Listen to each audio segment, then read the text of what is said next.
The Wellness Show, Episode 19. Welcome to The Wellness Show, a podcast on health and wealth. I'm your host, Tyhson Banighen, the founder of the Extraordinary Healing Arts Academy. Join me as we get the latest insight, tips, and strategies from wellness providers, coaches, and successful, heart-centered entrepreneurs, and much, much more.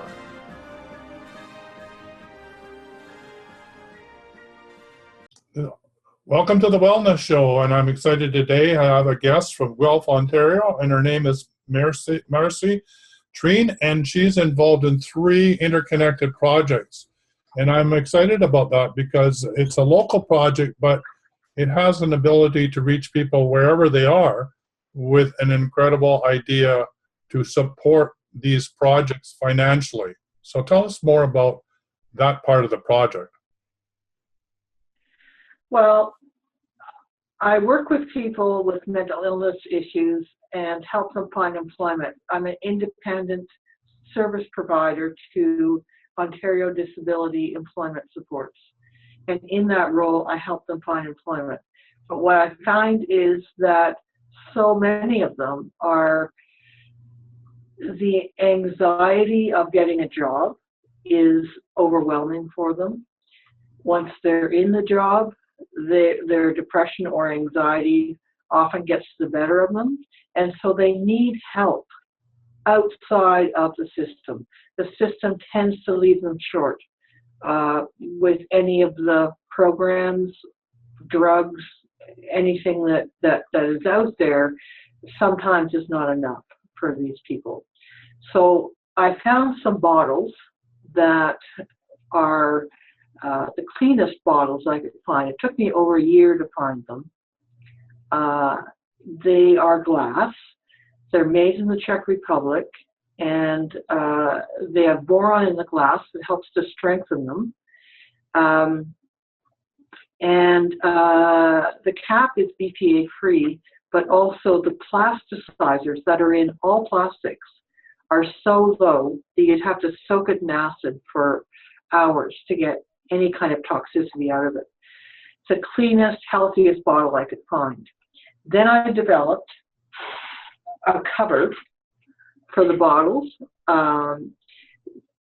that helps to insulate and protect the bottles. So my idea was to help to create healthy communities by selling bottles that were the absolute purest and cleanest that I could find. So there's what a bottle looks like. Beautiful. So, and then, thank you.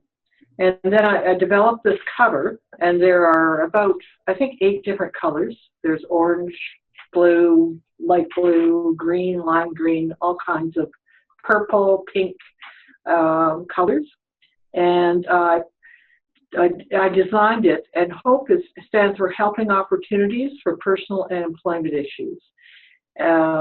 So 50% of the profits so far has gone to my clients to help them with their issues in achieving the goals that they're interested in. Wow. Achieving. Yeah.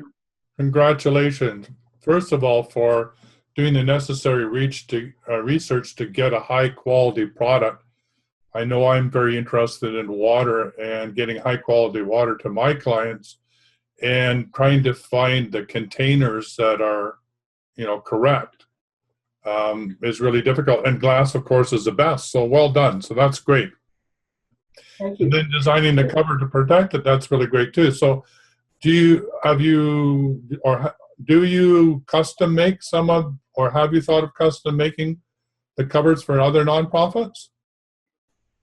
Yeah, and I'm willing to do that, or they can do it, or whatever. But so far, I haven't had the opportunity to do anything like that. Just to add a little about how healthy these bottles are, I know someone who actually, she decided that she would start selling these bottles for me in health food stores because of a test that she did on them.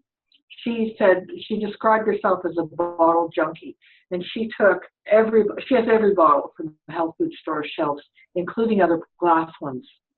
And she took the water at 0 total dissolved solids, the TDS, total dissolved solids test. So the water's at 0. We put it in all the bottles. Within an hour, all the bottles, including other glass ones, except this one, started to creep up.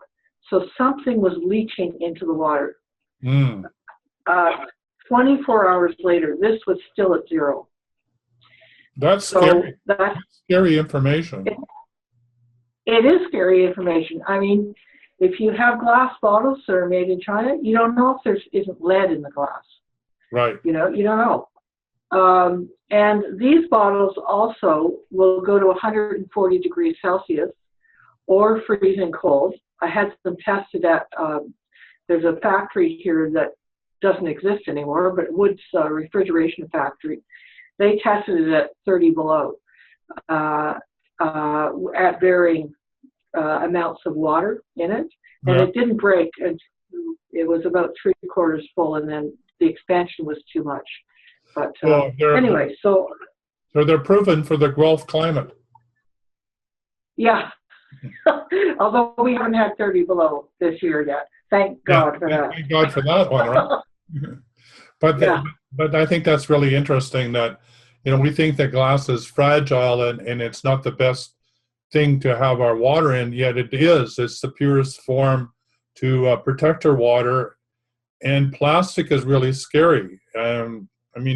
Anyway, I can go on and on and on about water. So I'm really excited that you came up with this product and you did the necessary work. And I just like to let you know that I just launched the wellness store, and I'd like to work out some way in which we can sell your bottles or at least handle your orders for you and to get it out to all the listeners on this call. So I'd like to offer that, and we'll figure out the details of that later. But I think this is a great project. Thank you so much. So what is the second project? Well, those are two, right? Yes. So the work with people on disability, and then the bottles to help subsidize them. The next project I have going is called Guelph, the Healthiest Community. So I've just started this, and I don't know where it's going to go. But there was a project with the previous mayor here called the Wellness Project. And they were starting to, launch some pretty interesting things. And then the mayor didn't get reelected, unfortunately. So that kind of has been left hanging.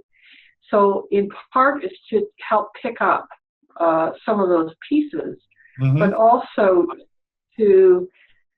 my goal with it is to link. Like there's such a multitude of groups that they start up and they're growing vegetables in people's gardens, or they're or they've got some land, or they want to buy some land to launch a whole gardening thing, or there's like Transition Guelph, which part of the Transition Towns group that I've gone to some of their meetings, and I mean they're all great, but sometimes those people look pretty depleted. They just work on themselves to the bone. Yes. And so I'm trying to form this sort of coalition that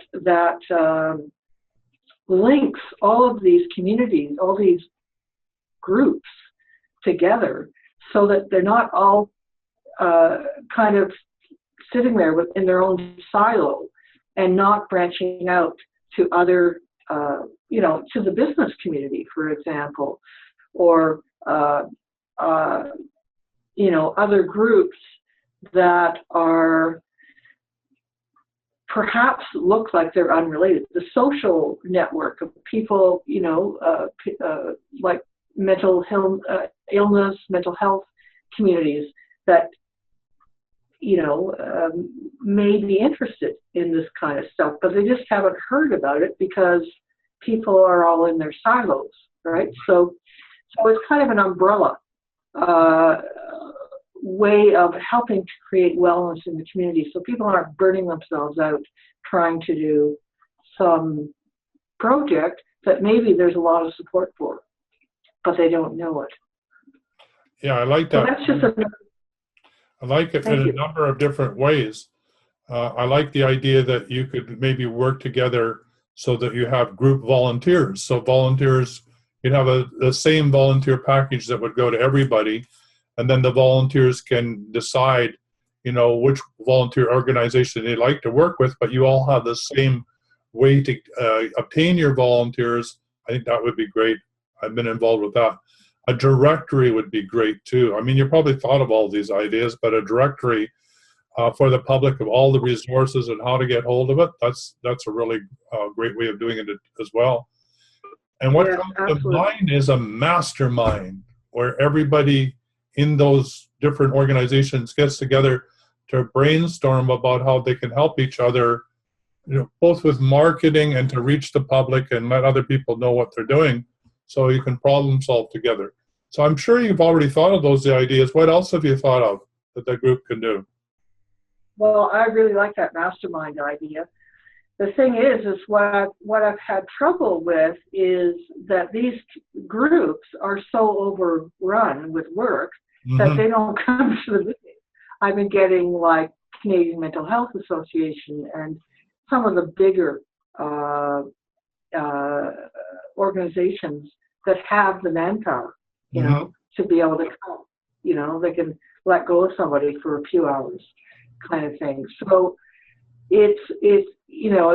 I think we have to infiltrate a little more into some of these other communities and see what we can do. I mean, like for instance, Transition Guelph has this resilience festival every year for a week.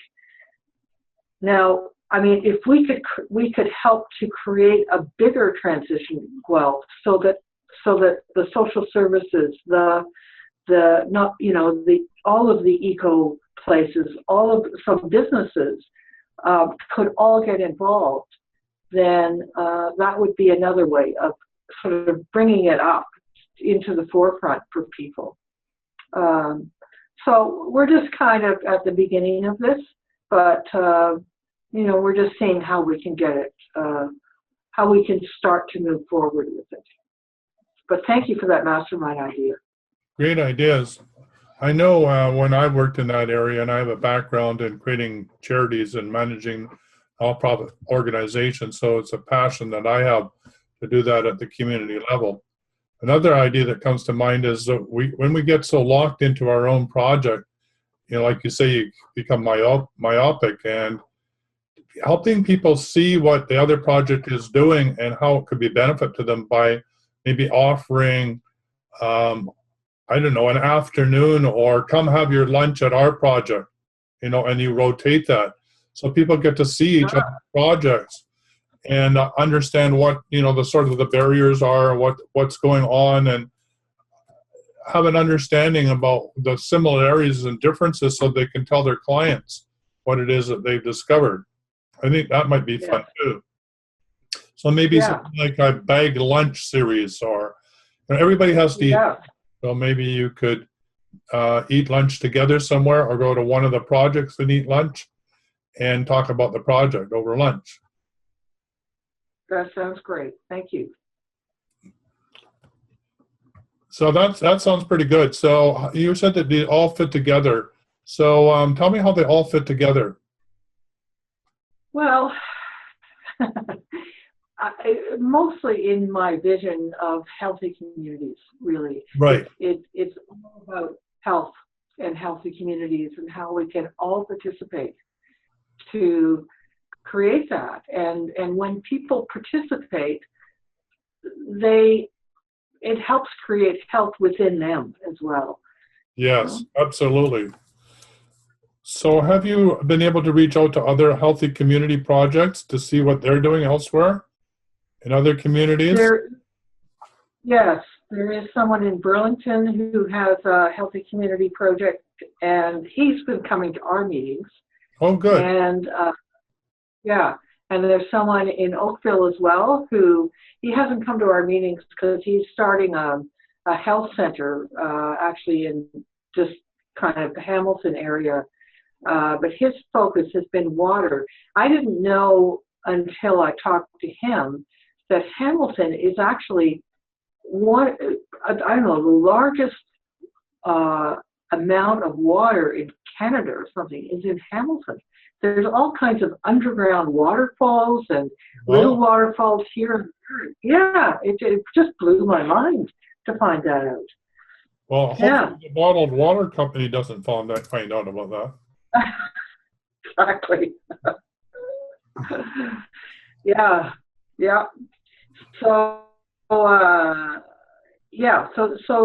they're somewhat involved, and there's also a coalition in Toronto, a Healthy Community Coalition, and so the last workshop that we did, we had a woman that came from the coalition to help co-facilitate the event.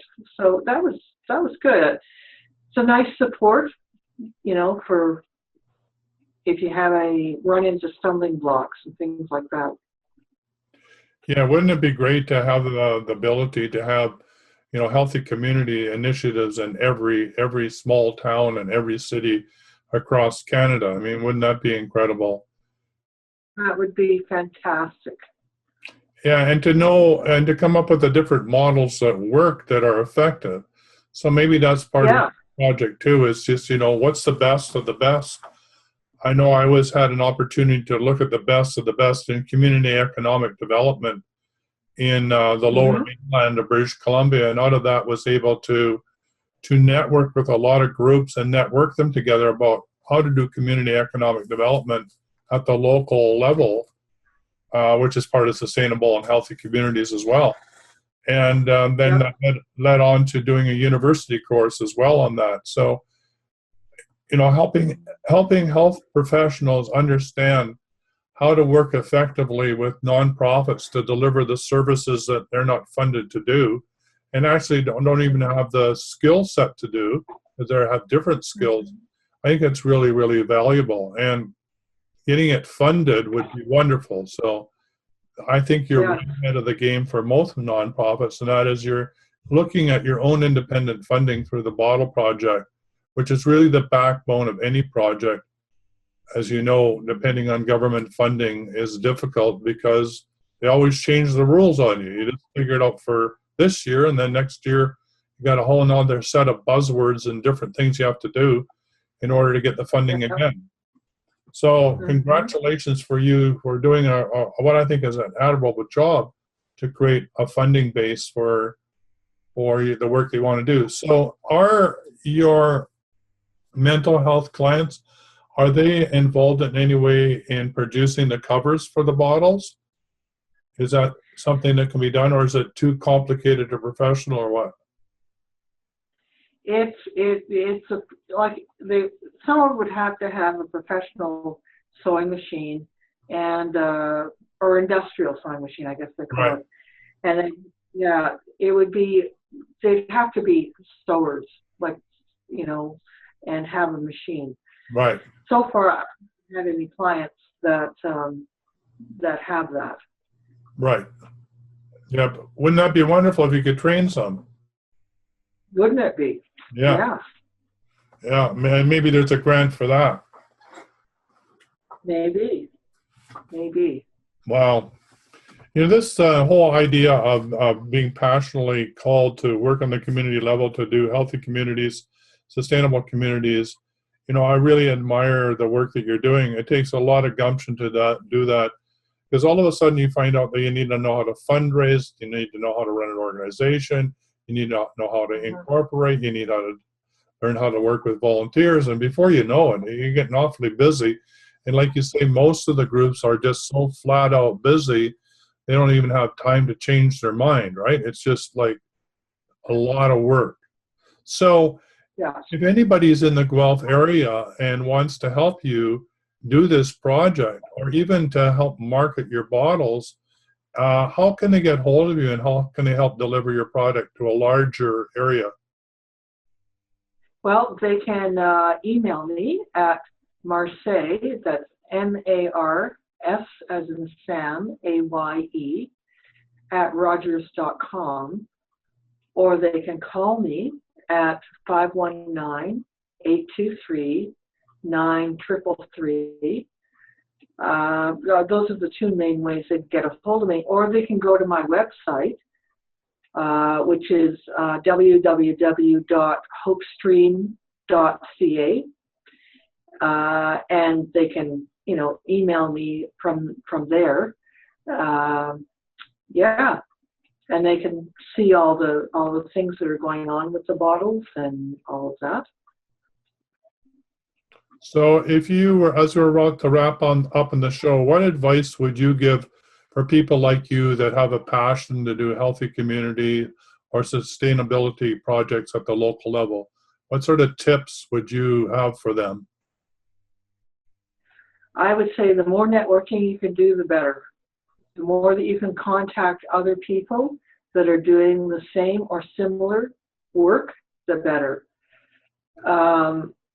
And the more people on the grassroots level that if you talk with them, then that can be the beginning of the groundswell to get things organically going.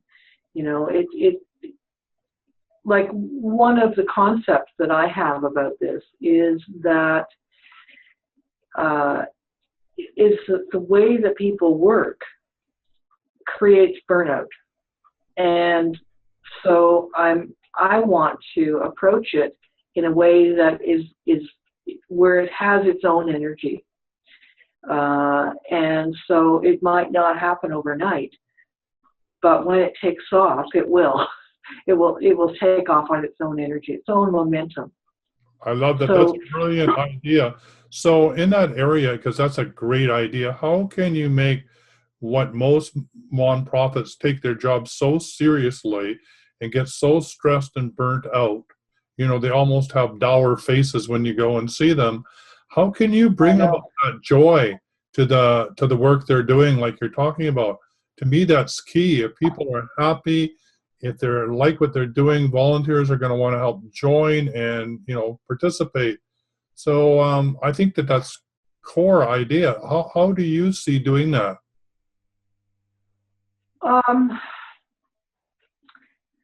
Well, my idea was that if they have a passion about something, any area that they're really passionate about would be something they would get energized from. So, for example, one of the areas that I'm interested in is affordable housing. And through my travels of talking about bottles at different networking events, I found out about a place in Hamilton that has this incredible, like they create all kinds of different kinds of affordable housing. So like the building that I had a tour of was this building. They have small rooms, big enough for a TV and a stove and a bed, mm-hmm. and to put their, little bathroom and to put their things away. But then they have these huge areas downstairs where they teach people cooking. They do different crafts and artistic and spiritual and different events. So the rooms are big enough that they can live in, but they're small enough that they want to get out of their rooms too and come to things. So it's a whole living community involvement, which is wonderful. And then they have like apartment type buildings and houses where people share houses and that sort of thing. So, and this particular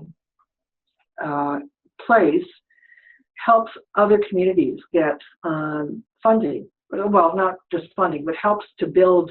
The communities have to come up with initial funding, but then they help them in the concept and in building,